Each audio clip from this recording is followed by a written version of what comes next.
Wow, you are a pure genius, Trump.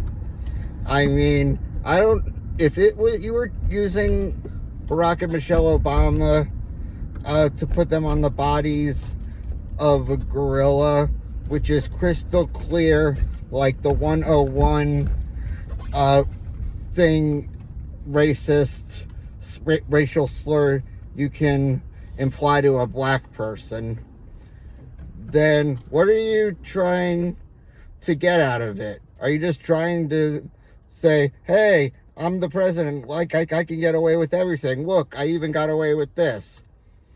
Yeah, well, it's fucking sad that you can get away with it, but when you're not president, you're not going to get away with any of that anymore. You're not going to be king. You could go to jail and nobody is above the law, even if you think you're above the law. And I mean, what was it, a distraction? There was no reason to make it a distraction. It just gets you in more trouble with the Epstein files. We know you're a pedophile, and now you're trying to distract us that you're a pure racist. I mean, you know who the real hero in all this is?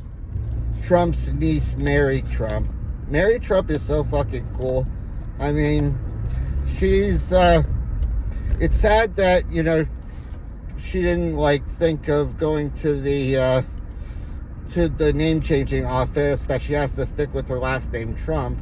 But I think she is the number one whistleblower for getting Trump in trouble. I mean, she's a registered psychologist, and she has her own podcast, and she whistleblows, you know, everything that Trump has done in the past. You know, she's our pure source, and I follow her on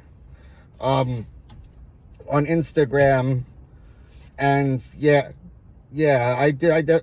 And she also had, her dad was Fred Jr., who was the guy who dumped mashed potatoes on Trump's head when he was 5, who unfortunately died of cancer when he was 40. You know, it's worse than my dad dying of cancer at 78.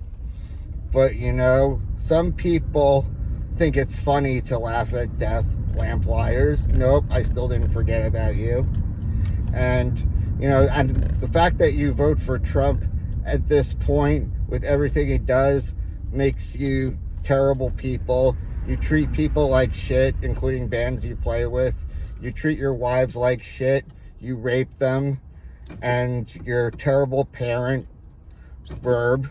You know, teaching your son to throw my drumsticks. Wow, what type of role model you are. Oh yeah, and your wife, who also, you know, canceled band practice behind your back so she could get the attention she wants and show she was pregnant. And then you left her, and she didn't take responsibility for her actions and just changed her last name to Sweeney. Wow, you got really fucked up lives. And you know, that's me getting back at you for laughing at my dad's cancer, you know? So you can probably encourages you to get back at me, but I'm just telling you how much of scum you are. And you too, Mike, you know, you anti-Semite who thought that Third Reich was funny. And you too, Joe, you pussy tattletale. You know, anybody who tattletales is a pussy, and that's a little kid word. You did what little kids do. You tattled on me with my dad. You're a pussy. And now you're laughing at my dad who died, who called you out and said, Andrew will leave you alone if you leave him alone. Yet you get all of that.